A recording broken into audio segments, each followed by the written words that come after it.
Okay, I hope this works out. This is about the fourth or fifth time recording this. I keep getting interrupted. Um, I want to talk about an incident that led to the start of the Second Seminole War. And first off, I was reading in the congressional papers right here this photocopy I made about 30 years ago, document 271, 24th Congress, first session from 1836. Seminole hostilities leading to the cause of the Second Seminole War. That's a little difficult to read, so I found actually a better version. Uh, See, this is a dissertation. It's only 3 years old from the U.S. Army Command and General Staff College, a paper about the Florida Volunteers, Territorial Militia, and the opening of the Second Seminole War by Major Ryan P. Hovatter. So anyway, I thank him for doing this research. I always like to see dissertations and papers done by people seeing if they can find something else, something new. Always researching this. So anyway, let me start with putting up this image of a uh, Seminole or Miccosukee warrior hiding out in the palmettos with his uh, pointing his rifle at us. There, I like this postcard. So anyway, let's start out in April 1835. Indian Agent Wiley Thompson had a conference with the Seminoles to pressure them about details on how they wanted to remove. It ended very badly with the chiefs arguing with Thompson, and then once it was over, they took their last annuity payments and bought gunpowder with it, which Thompson kind of knew the implication on that. Shortly after, Osceola went storming into Thompson's office at the Indian Agency and told him that this land was theirs, the Seminoles weren't removing, so Thompson better be off. They don't need an Indian agent. Thompson, for Osceola's belligerence, Thompson threw him in irons, put him in the stockade, and kept him there a few days until he negotiated his release with the other chiefs if Osceola will sign the removal paper, which he did, and Thompson was satisfied that everything was fine. Little did he know that Osceola would assassinate Wiley Thompson 6 months later.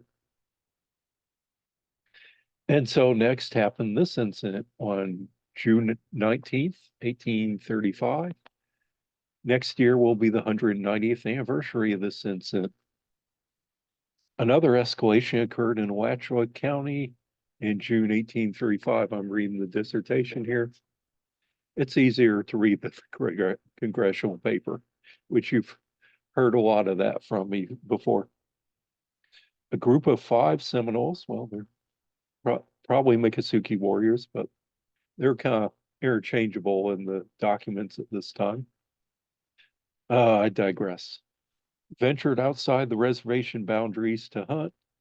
They killed a cow owned by a white settler. Another group of 3 Seminoles met with them afterwards, and they all camped near a sinkhole.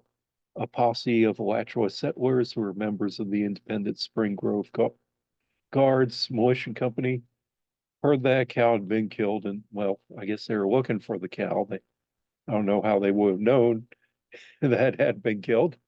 Maybe they saw the smoke and smelled the barbecue and set off to hunt down the Seminoles. The posse was led by Major Llewellyn Williams, and Second Lieutenant George Rouse caught up with the Seminoles at a place called Hickory Sink near Kanapaha Pond. There they found 6 of the Seminoles resting by the sinkhole, seized their guns, searched their packs, and starting flogging them. The Seminoles ran, but the posse caught up to one and continued to whip him. Then 2 of the Seminoles who had been off hunting, Cochichi and Fusi, also known as Fic Anucci, returned and saw their compatriots being flogged. They fired at the white men, wounding Rels and two others. The whites returned fire, killing Foose and wounding Miccosukee. So the three of the militia were wounded. Um, one Indian was killed and one was wounded. The two parties dispersed and went back to their homes where they essentially told the same story. Well, not quite. It depends on which account you're reading. Agent Wiley Thompson demanded the Seminole chiefs surrender the belligerents, ignoring the militia's role in the escalation. The Seminoles were released a few days later since Thompson did not want to incur the expense of feeding them, and upon promise of the Seminole chiefs that they would be punished. Well, no, I wouldn't put it that way. If you read the congressional report, Thompson had asked the local magistrate what he wanted to do with the Indians who had surrendered themselves. And Thompson didn't hear back, and he didn't want to spend money to keep them in prison and release them to the chiefs, which was common practice. And it would be common practice to release any offender to their chiefs to met out whatever justice or something. But the Seminoles would get no justice from the magistrate anyway. Let's continue. The posse posed a threat to peace, though not on duty with the Spring Grove Guards. They were all members of the militia, led by one of its officers. Furthermore, the captain later applied for pay for service during the period. The federal government denied this claim and they were not paid. The fight threatened to draw a larger conflict between the militia and the Seminoles. Captain Stephen V. Walker commanded the guards, mustered his entire company of 100 men in the days afterwards. Walker wrote to Agent Thompson that in addition to his company, 100 men from Upper Alachua County volunteered to join their boundary patrols and capture or deal with those that refuse capture as they deserve. One could infer that Walker was intent on murdering any Seminoles he found. Little context here, Jesse Marshall's been looking into the Florida militia. Every man between the age of 18 and 45 was required to join the militia if they could bear arms. That's any white man. And they would be kind of the police force in the area where they lived. The Spring Grove Guard was around Noonensville, Hogtown, that area of Alachua County. When he mentions another men from Upper Alachua, he's referring to what today is Lake City, Alligator, Columbia County, used to be part of Alachua County as well. Alachua County at the time extended pretty much from the Georgia border all the way down to Dade Battlefield, Sumter County. So covered quite an area at the time. And talking about Captain Stephen Walker, he would be killed almost 3 years to the day and almost near the same place at the Battle of Kanapaha Prairie. He was the only casualty, or the only one killed among the soldiers at that time. With the 2nd Dragoons, Stephen Walker was acting as their guide and was killed in the hammock. You kind of wonder if the Miccosukee warriors in the hammock had remembered him. It kind of makes you wonder. Thompson replied they regretted the skirmish and outcome, but had demanded the surrender of the alleged perpetrators. Thompson expressed his pleasure that Walker had taken action to patrol the boundary line and suggested he take a jail with him since the thought of captivity was terrifying to the Seminoles. Not sure what they mean, but maybe threatening to jail the Seminoles if they didn't keep within their boundary. He also cautioned Walker to avoid escalation with troubled Miccosukees. Thompson wrote, "You are aware of the delicate character of our relations with this people and that all causeless irritation should be avoided. The outrage complained of is well calculated to excite indignation and alarm, but I do not consider it as evidence of a settled purpose of any considerable portion of these people to commence hostilities. How wrong he was. And I trust that the results of the ensuing 3 or 4 days will advise the correctness of my opinion. I have to request, therefore, that during your excursions, you'll not cross the Indian boundary nor permit any acts to be done, which would tend to irritate the Indians that can be reasonably avoided. Yes, it would irritate.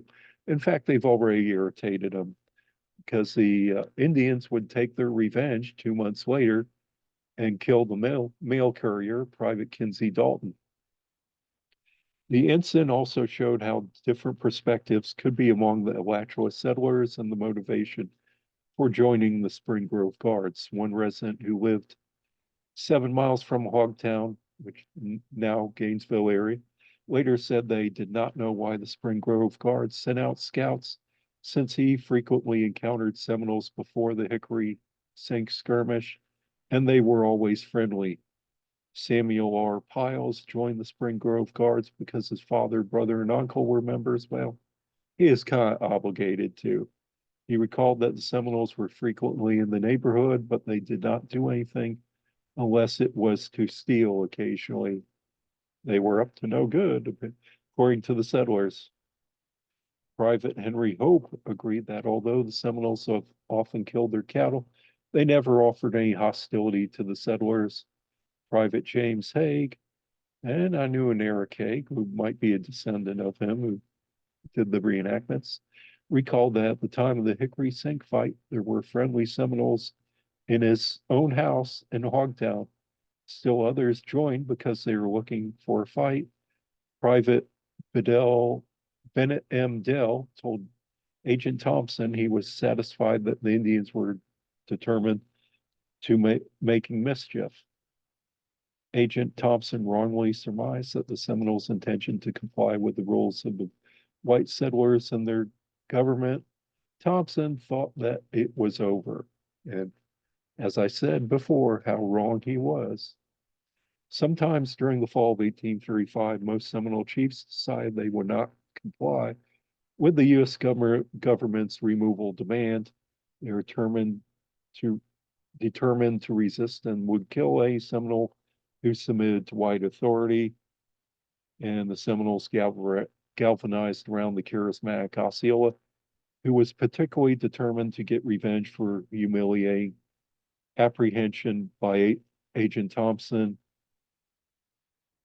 And in early August, Seminoles exacted revenge for the malicious killing of their warrior by the murder of Private Kinsey Dalton while he was riding mail express from Fort Brooke to Fort King.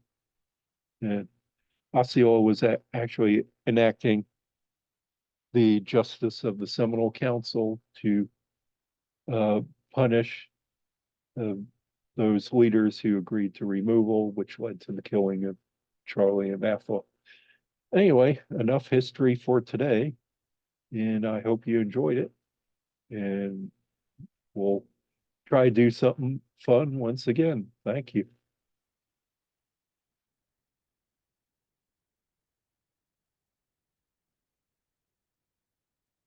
Oh, got to end that button. Okay.